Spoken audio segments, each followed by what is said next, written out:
The D Hill Murder Case. By Edogawa Ranpo. It was a sweltering evening in early September. I was sipping iced coffee at my usual haunt, a cafe called Hakubaken, located halfway down the main street of D Hill. Fresh out of school and unemployed, my daily routine consisted of lounging around my boarding house reading, and when I grew tired of that, taking aimless strolls, often culminating in inexpensive cafe hopping. Hakubaken was conveniently close to my lodgings and situated along my usual walking routes, so naturally, I frequented it the most. I had a bad habit of lingering in cafes. Being a light eater and perpetually short on funds, instead of ordering a full meal, I'd nurse 2 or 3 cups of cheap coffee for an hour or two. It wasn't that I had any particular designs on the waitresses or enjoyed teasing them. I suppose the cafe was simply a more stimulating and comfortable environment than my boarding house. That evening, as usual, I was stationed at my regular table facing the street, slowly savoring a glass of iced coffee and gazing vacantly out the window at D Hill, where Hakubaken was located, used to be famous for its chrysanthemum doll displays. The once narrow street had recently been widened as part of a city improvement project, transforming it into a broad avenue. At the time of this story, the street was still quite desolate, with vacant lots dotting both sides. Directly across from Hakubaken, on the other side of the avenue, stood a used bookstore. In fact, I had been watching the storefront for some time. It was a shabby, run-down establishment, nothing particularly noteworthy, but I had a special interest in it. Recently, I had become acquainted with a peculiar fellow at Hakubaken, a man named Akechi Kogoro. He was an eccentric but intelligent man, and, to my delight, a fellow enthusiast of detective fiction. He had told me that his childhood sweetheart was now married to the owner of that very bookstore. Having bought a few books there, I remembered the bookseller's wife as quite a beauty. I couldn't put my finger on it, but she possessed a certain sensual allure. She usually tended the shop in the evenings, so I was certain she would be there tonight. I scanned the interior, a cramped space of about 2.5 storefront widths, but found it empty. Figuring she would appear eventually, I continued to watch. However, the wife didn't emerge. Just as I was about to give up and shift my attention to the clock shop next door, I noticed the latticed sliding door separating the shop from the back room abruptly close. This type of sliding door, known as muso by professionals, had a central section typically covered with paper replaced by a fine, double-latticed frame that could be opened and closed. It struck me as odd. Used bookstores were prone to shoplifting, so even if unattended, someone usually kept watch from the back room through the gaps in the door. Closing off this vantage point seemed peculiar, especially on such a humid evening in early September. Furthermore, the very fact that the lattice was closed was unusual. These thoughts led me to suspect something amiss in the back room, and I couldn't tear my eyes away. I recalled overhearing the waitresses at the cafe gossiping about the bookseller's wife. It seemed to be a continuation of their usual post-bathhouse chatter, dissecting the neighborhood women. The bookseller's wife is so beautiful, but when she's undressed, her body is covered in bruises. They must be from being hit or pinched. It's strange, because they don't seem to have a bad marriage. Another waitress chimed in, the wife of Asahi Ya, the soba noodle shop down the street, also has a lot of bruises. I bet those are from being hit too.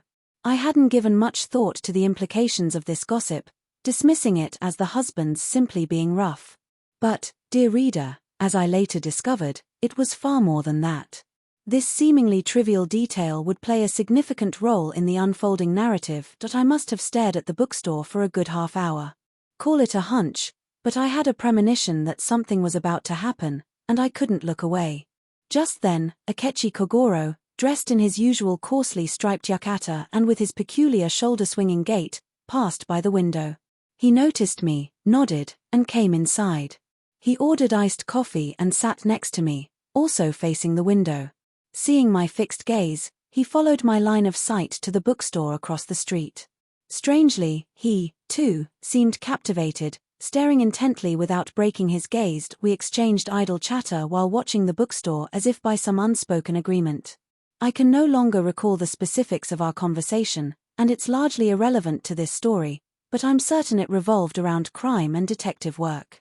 To give you a taste, Akechi remarked, do you think a perfectly undetectable crime is possible? I believe it's quite plausible. Take Tanizaki Junichiro's Tojo, for example. A crime like that would almost certainly go unsolved. Of course, in the novel, the detective solves it, but that's simply the author's brilliant imagination at work. I countered, no, I disagree. In practice, maybe, but theoretically speaking, there's no such thing as a crime a detective can't solve. The current police force simply lacks a brilliant detective like the one in Tojo. That's roughly how our conversation went. Suddenly, we both fell silent as if on cue. Something intriguing was unfolding at the bookstore we had been observing. You've noticed it too, haven't you? I whispered. He replied instantly, a book thief, I presume. It's rather odd. I've been watching since I arrived. That's the fourth one. It hasn't even been 30 minutes since you arrived. 4 in 30 minutes is a bit much. I was watching even before you got here. About an hour ago, I saw that latticed section of the sliding door close. I've been keeping an eye on it ever since. Perhaps the shopkeeper stepped out? But the lattice hasn't opened once. If they left, it must have been through the back door, but it's certainly strange for the shop to be unattended for so long. What do you say? Shall we investigate? Indeed. Even if everything is all right inside, something might have happened outside. I exited the cafe, hoping for a thrilling crime scene. Akechi, I'm sure, felt the same. He, too, seemed rather excited. The bookstore was a typical setup, an earthen floor with bookshelves reaching the ceiling along the front and sides. The lower sections of the shelves served as display counters. A rectangular table, like an island, sat in the center of the floor, used for stacking and displaying more books. The right side of the front bookshelf had a 3-foot gap, forming a passage to the back room, where the latticed sliding door stood. Usually, the shopkeeper or his wife sat on a small tatami mat in front of this door, keeping watch. Akechi and I approached the mat and called out loudly, but there was no response. It seemed truly deserted. I slid the door open a crack and peered inside. The back room was dark, the light extinguished, but a human-like form appeared to be slumped in the corner. Uneasy, I called out again, but still received no answer. Never mind, let's go in, Akechi said. We stepped into the back room. Akechi flipped the light switch. We both gasped simultaneously. In the corner of the illuminated room lay the corpse of a woman. It's the shopkeeper's wife, I finally managed to say. Doesn't it look like she's been strangled? Akechi examined the body. There's no hope of resuscitation. We must notify the police immediately. I'll run to the public phone. You stay here and keep watch. It's best not to alert the neighbors yet. We mustn't disturb any potential clues. With these decisive instructions, he dashed off to the public phone half a block away. I was a self-proclaimed armchair detective, often engaging in discussions about crime and investigation, but this was my first encounter with the real thing. I was utterly at a loss. All I could do was stare at the scene. The room was a single 6-mat room. The back wall had a narrow veranda leading to a small 2-square-meter garden and a toilet. Beyond the garden was a wooden fence left open in the summer heat, offering a clear view. To the left of the room was a sliding door leading to a small 2-mat earthen-floored area, a back door, and a narrow sink. A waist-high screen shielded the sink area. To the right, 4 sliding doors concealed what appeared to be a staircase to the second floor and a storage area. It was a typical, modest rowhouse layout. The corpse lay near the left wall, head towards the shop. Partly out of respect and partly out of fear, I tried to avoid getting too close. However, the room was small, and my eyes were drawn to it regardless.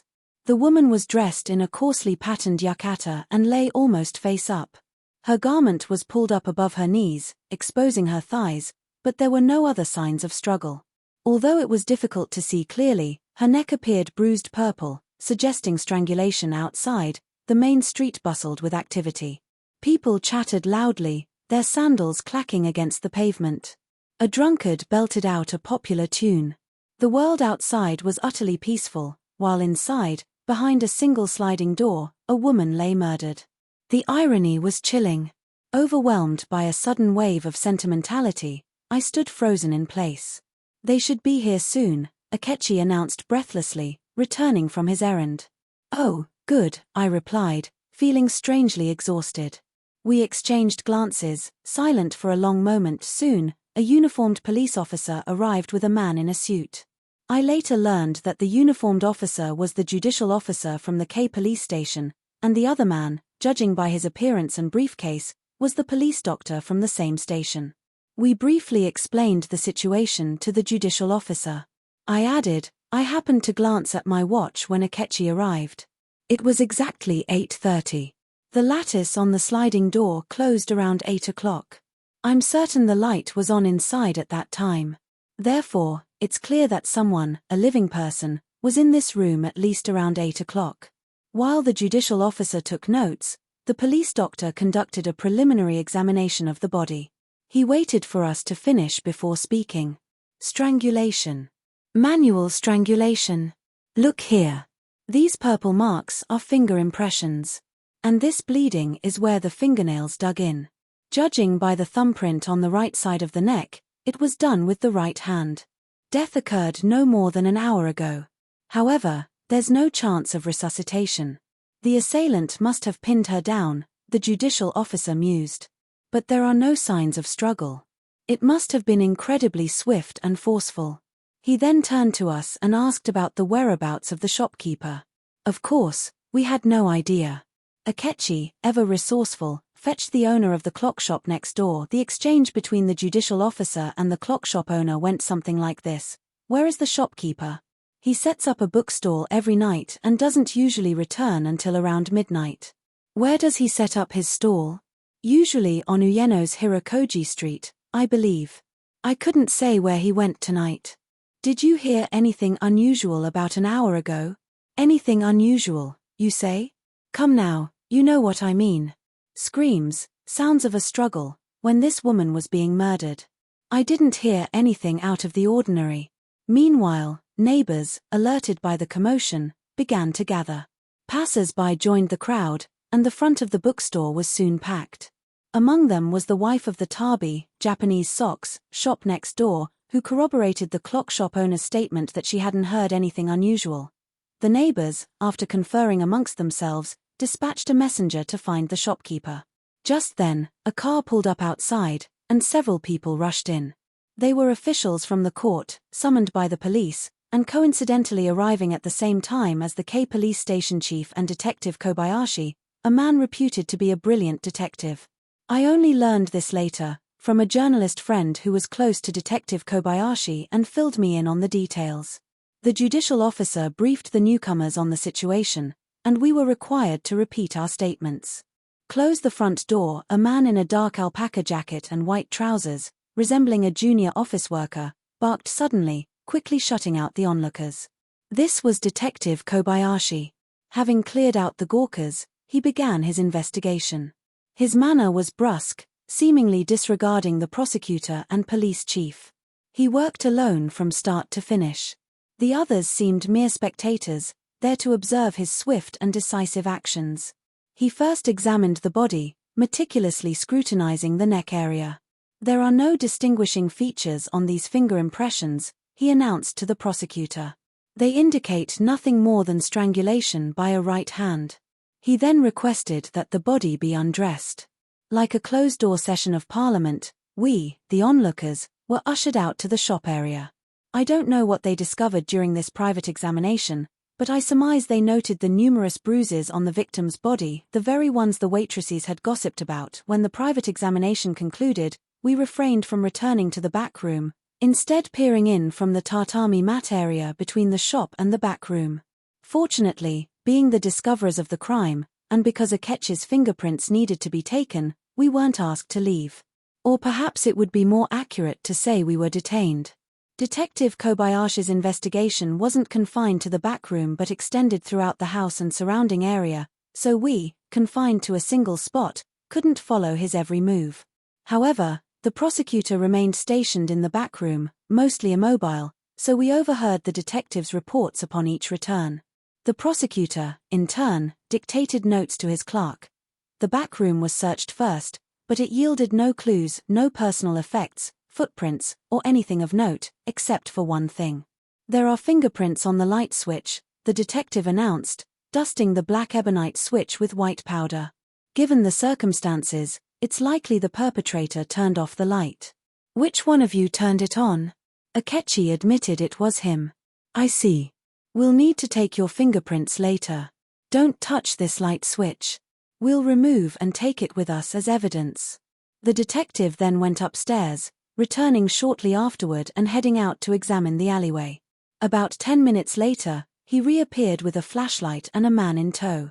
The man, dressed in a soiled crepe shirt and khaki pants, looked to be a scruffy fellow in his 40s. The footprints are useless, the detective reported. The area around the back door is quite muddy, probably due to the lack of sunlight. There are countless jeter, wooden clog, prints, making it impossible to distinguish anything. Now, about this man, he gestured towards the man he had brought in, an ice cream vendor who had his cart stationed at the corner just outside this alleyway. If the perpetrator escaped through the back door, they would have had to pass this man, as the alley has only one exit. Now, sir, please answer my questions once more. The detective questioned the ice cream vendor. Did anyone enter or exit this alleyway between 8 o'clock and 8:30 tonight? No one, sir. Not a soul has passed through since nightfall, not even a stray cat. I've had my cart here for a long time, and the women from these row houses rarely use this alleyway at night, especially since it's so muddy and dark. Did any of your customers enter the alley? No, sir. Everyone ate their ice cream right in front of me and then went back the way they came. I'm absolutely certain of it. If the ice cream vendor's testimony was to be believed, the perpetrator, even if they had escaped through the back door, hadn't exited through the alleyway. And we knew they hadn't left through the front, as we had been watching from Hakubaken. So how did they escape? Detective Kobayashi theorized that the perpetrator was either hiding somewhere in one of the row houses flanking the alleyway or was one of the residents. While escape via the second-floor window and roof was theoretically possible, the detective's examination of the second floor revealed that the front windows had fixed bars that hadn't been tampered with. The back windows were all open due to the heat, and some residents were even relaxing on the second-floor balconies, making escape through that route improbable. A brief discussion ensued about the direction of the investigation, and it was decided to conduct a house-to-house search of the neighborhood. This wasn't a daunting task, as there were only 11 houses in total, including both rows. Simultaneously, the bookstore was searched again, even more thoroughly, from the crawl space under the floor to the attic. This search, however, yielded nothing and, in fact, seemed to complicate matters further. It turned out that the owner of the confectionery shop 2 doors down from the bookstore had been playing the shakuhachi, bamboo flute, on his rooftop balcony from dusk until just moments ago. His position provided an unobstructed view of the bookstore's second-floor windows. Dear reader, the case was becoming quite intriguing. How did the perpetrator enter and escape? Not through the back door, not through a second-floor window, and certainly not through the front. Did they not exist at all, or did they vanish into thin air? The mystery deepened when Detective Kobayashi brought in 2 students who made a perplexing claim. They were students from a technical school, lodgers in one of the row houses facing the back alley.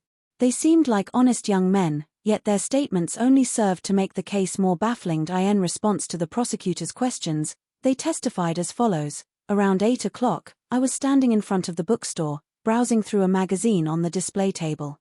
I heard a noise from inside, so I looked up at the sliding door. The door was closed, but the latticed section was open. I saw a man standing in the gap. However, it happened so fast, me looking up and the man closing the lattice, that I couldn't make out any details. But judging by the sash, it was definitely a man. Did you notice anything else? Build, clothing pattern, anything at all? I only saw from the waist down, so I can't say anything about his build. His clothing was dark. Perhaps it was finely striped or a cat pattern, but to me, it looked solid black. I was with my friend, looking at books, the other student added. I also heard the noise and saw the lattice close. But the man was definitely wearing white. Plain white, no stripes or patterns. Isn't that strange? One of you must be mistaken. I'm not mistaken. I'm telling the truth. Astute readers have likely already grasped the significance of the students' conflicting testimonies. I, too, had realized it. However, the court and police officials didn't seem to dwell on this point. Shortly afterward, the bookstore owner, alerted to the tragedy, returned. He was a slight, young man, not the stereotypical image of a bookseller. Upon seeing his wife's corpse, he wept silently, revealing a sensitive nature. Detective Kobayashi waited for him to compose himself before beginning his interrogation, with the prosecutor chiming in occasionally. To their disappointment, the shopkeeper had no idea who might have committed the crime. "My wife wouldn't have made any enemies," he sobbed. The investigation confirmed that it wasn't a robbery. They inquired about the shopkeeper's background, his wife's family, and other details, but nothing suspicious emerged, and these inquiries are irrelevant to the central narrative, so I'll omit them. Finally, the detective questioned him about the numerous bruises on his wife's body. The shopkeeper hesitated but eventually admitted to inflicting them. However, he remained evasive about the reasons, despite persistent questioning. Since it was established that he had been at his bookstall all evening, he was cleared of suspicion, even if the bruises were indeed from abuse. Perhaps thinking the same, the detective didn't press the matter further. The night's investigation concluded. We provided our addresses and names, Akechi's fingerprints were taken, and we finally departed past 1 a.m. If the police investigation was thorough and the witnesses truthful, this was a truly baffling case. As I learned later, Detective Kobayashi's subsequent investigations proved fruitless, and the case remained unsolved.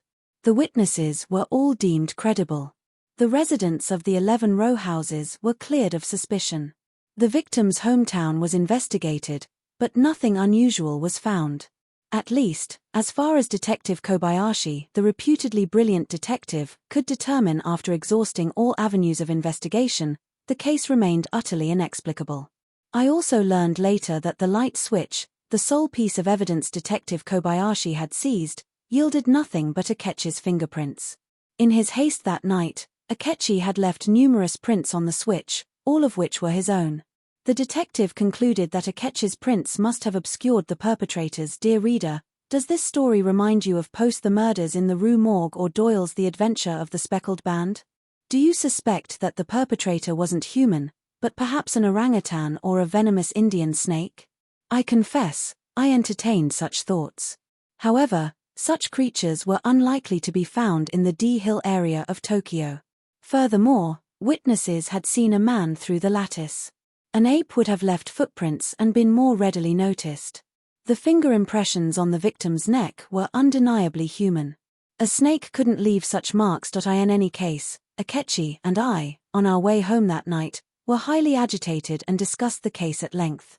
Akechi remarked, "You're familiar with the Rose Delacourt case in Paris, the basis for Post Rue Morgue and Laroux's The Mystery of the Yellow Room. That baffling, unsolved murder, a mystery for over a century. Tonight's case, with its lack of any trace of the perpetrator, reminds me of it."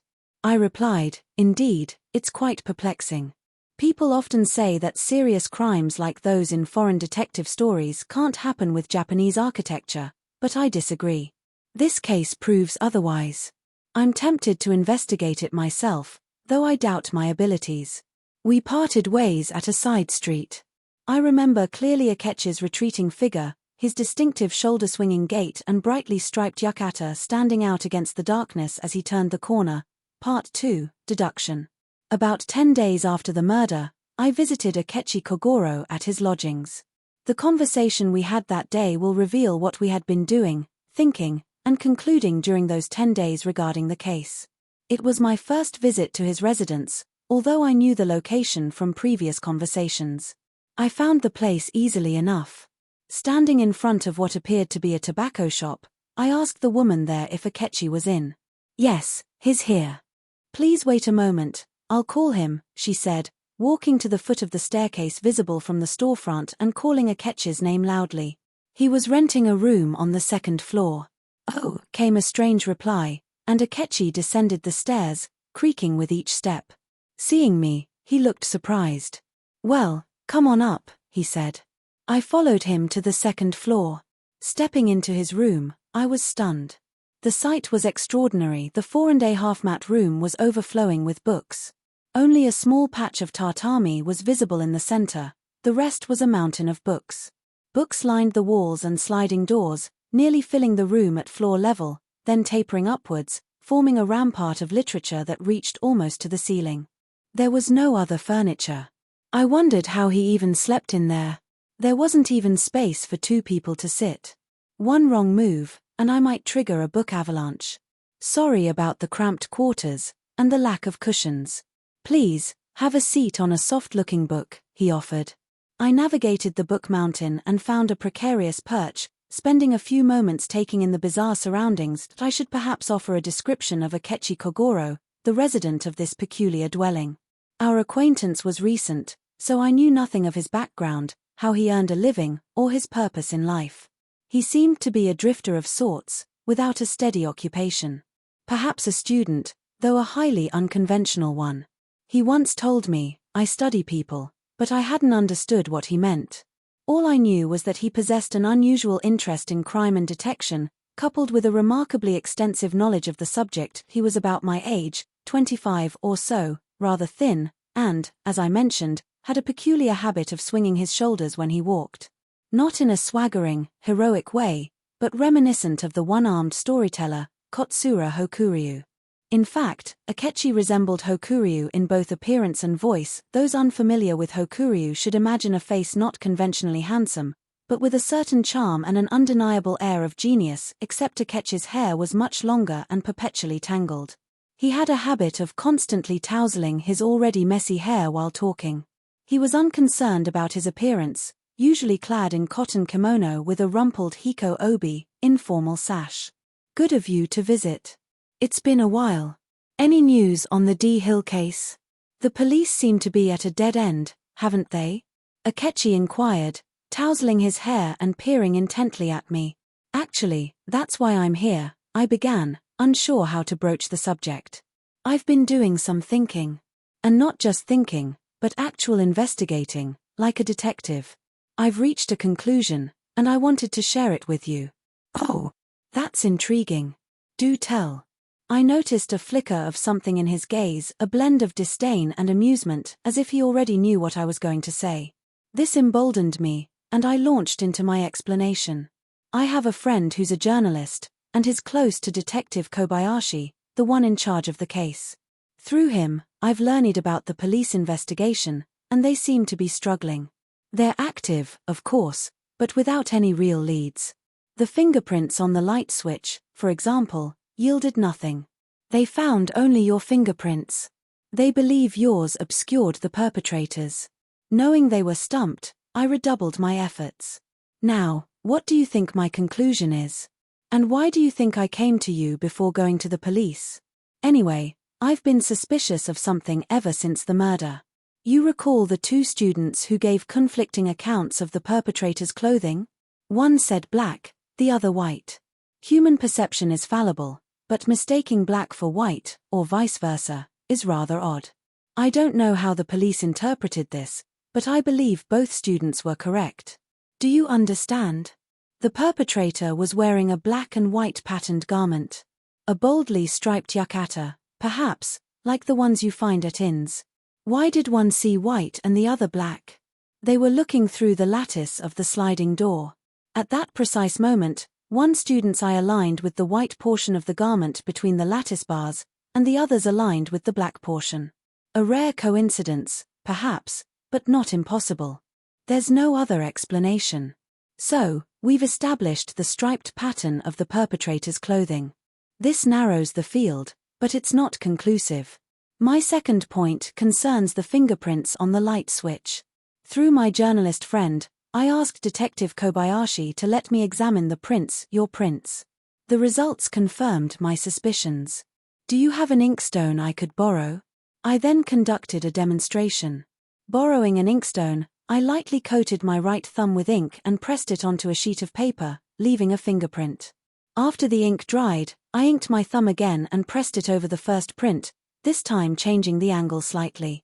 Two overlapping, intersecting fingerprints appeared clearly on the paper. The police believe your fingerprints overlaid and obscured the perpetrators.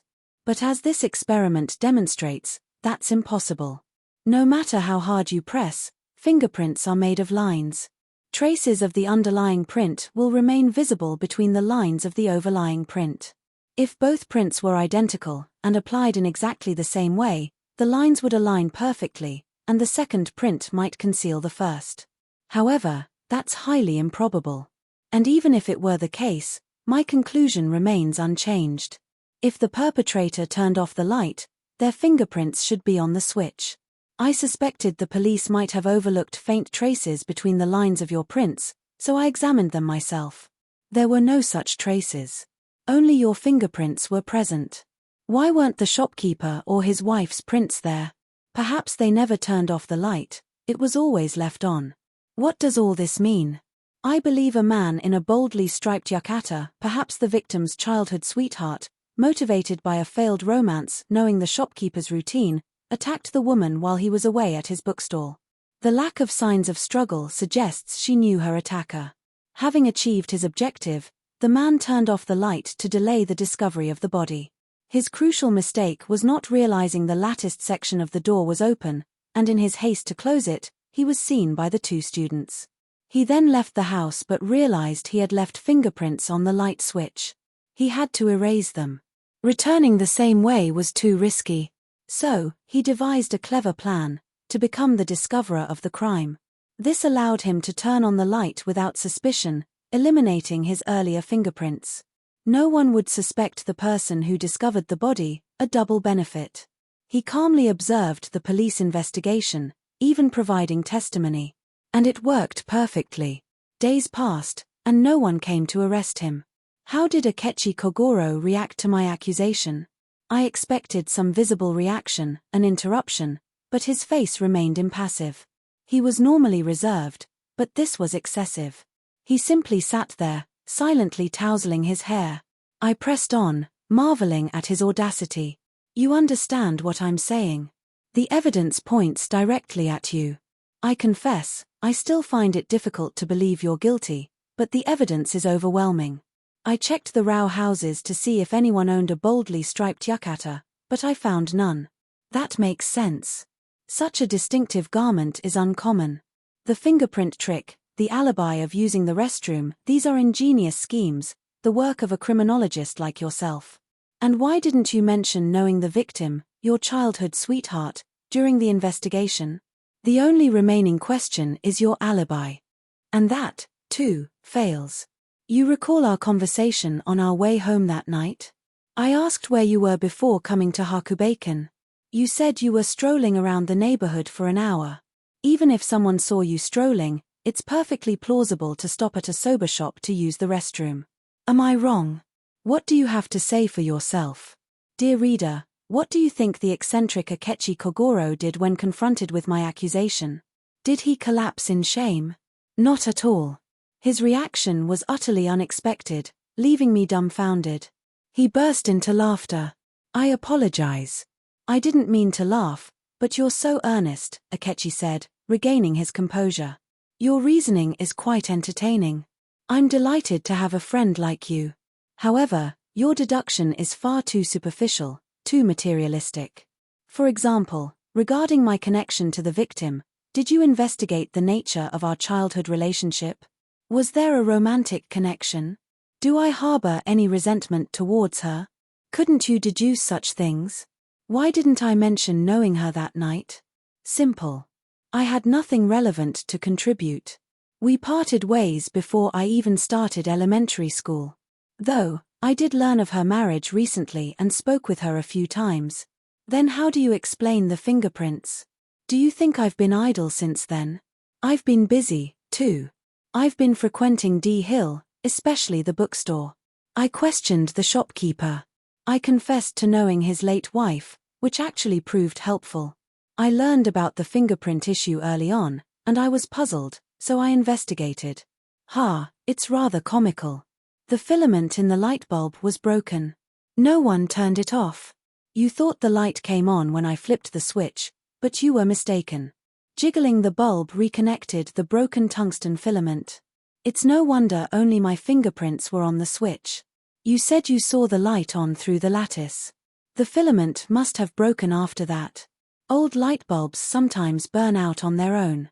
As for the conflicting accounts of the perpetrator's clothing, rather than explaining it myself, he rummaged through the surrounding mountains of books and unearthed a worn, foreign volume. Have you read this? On the witness stand by Hugo Munsterberg. Read the first 10 lines or so of the chapter on illusions. I, increasingly aware of my own blunder, took the book and read the passage he indicated. It went something like this. There once occurred an automobile accident. In the lawsuit which followed, one of the witnesses, who had sworn to tell the whole truth, and nothing but the truth, declared that the road was dry and dusty. The other swore that it had rained and the road was muddy. One said that the automobile was running very slowly, the other that he had never seen an automobile rushing more rapidly. The former asserted that there were only 2 or 3 persons on the village road, the latter that a large number of men, women, and children were passing by. Both witnesses were highly respectable gentlemen, whose statements were otherwise trustworthy, but their observations referred to a complex situation in which every element depended upon quick, instinctive judgment. After I finished reading, Akechi flipped through the book, saying, "This is a true story. Now, there's another chapter titled Memory of the Witness. Around the middle, there's an account of a planned experiment. It deals specifically with the perception of color. It might be a bit tedious, but please, read it." The passage described the following. Previous portion omitted. For instance, 2 years ago, this book was published in 1911, a scholarly gathering of legal experts, psychologists, and physicists took place in Göttingen. Consequently, all those assembled were skilled in meticulous observation. The town was in the midst of a carnival-like celebration when, suddenly, in the middle of this academic meeting, the door burst open and a clown in flamboyant attire rushed in, seemingly crazed. A black man brandishing a pistol was chasing close behind. In the center of the hall, they exchanged heated words, and then the clown abruptly collapsed to the floor. The black man pounced on him. A gunshot rang out. In an instant, both of them vanished from the room as if they had never been there. The whole incident lasted no more than 20 seconds. Naturally, everyone was startled. Except for the chairman, no one realized that their words and actions had been rehearsed or that the scene had been photographed. So, it seemed perfectly natural when the chairman, explaining that the matter would likely be brought to court, asked each member to write a precise account of what they had witnessed. Middle portion omitted, which details the percentage of errors in their recollections. Out of 40 people, only 4 correctly noted that the black man wasn't wearing a hat. Others described him wearing everything from a fedora to a top hat. As for his clothing, some said it was red, others brown, some striped, others coffee-colored, and various other hues were attributed to him. In reality, the black man was wearing white trousers, a black jacket, and a large red tie. Later portion omitted. As Munsterberg wisely demonstrated, Akechi began, human observation and memory are truly unreliable. Even scholars like those in this example couldn't agree on the color of a man's clothes. Is it so unreasonable for me to think the students that night might have misidentified the color of someone's clothing?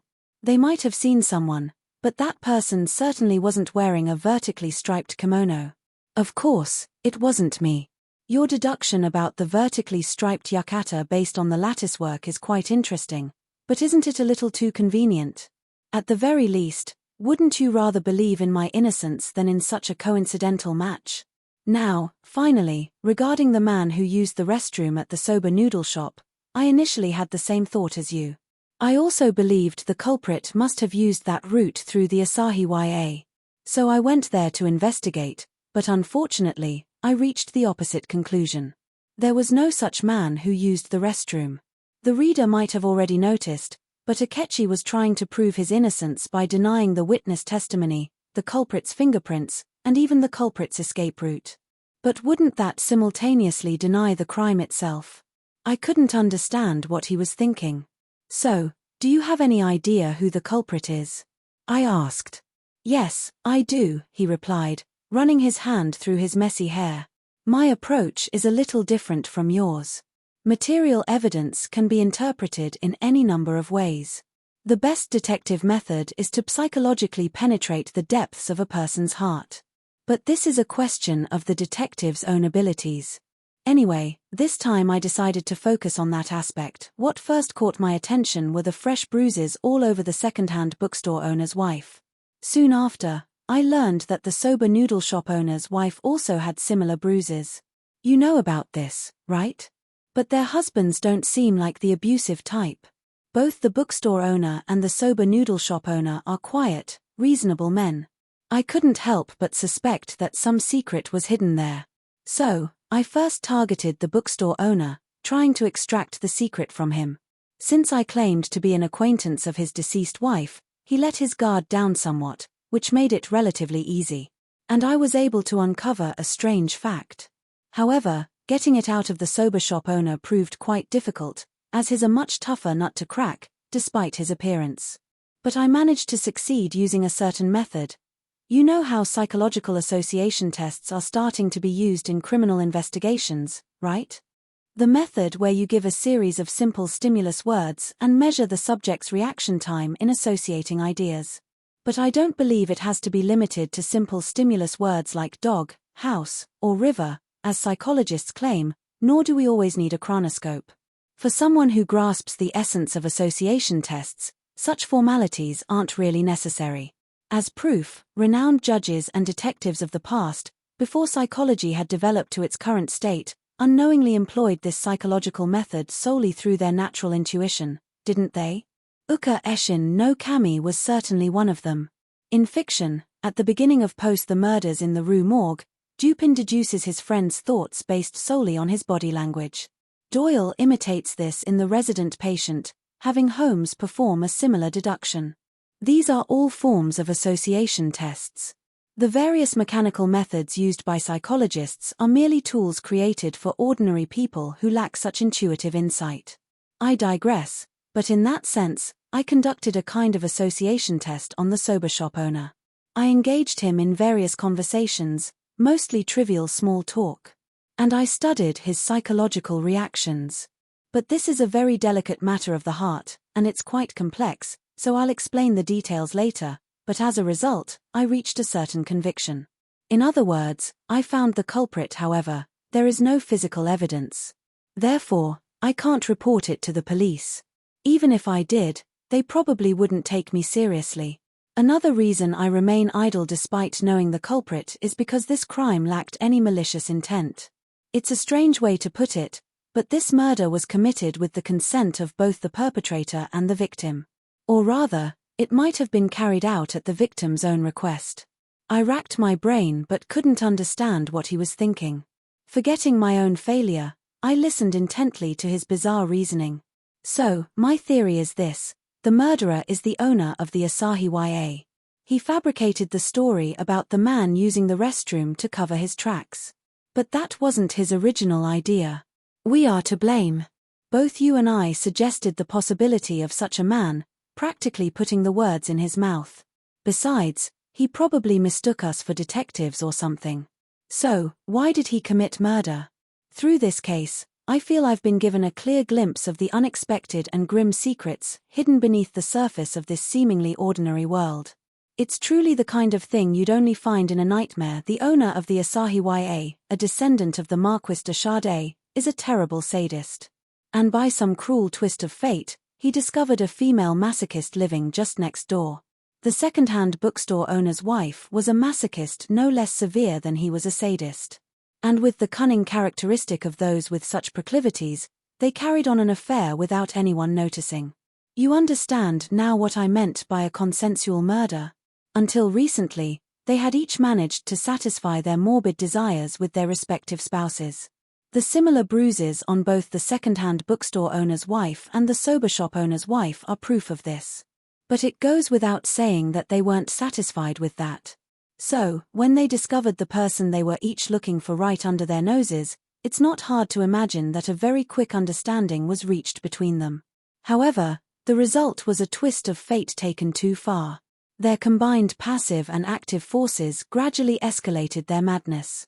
And finally, that night, it led to this incident, something neither of them had truly intended. I shuddered involuntarily upon hearing Akechi's strange conclusion.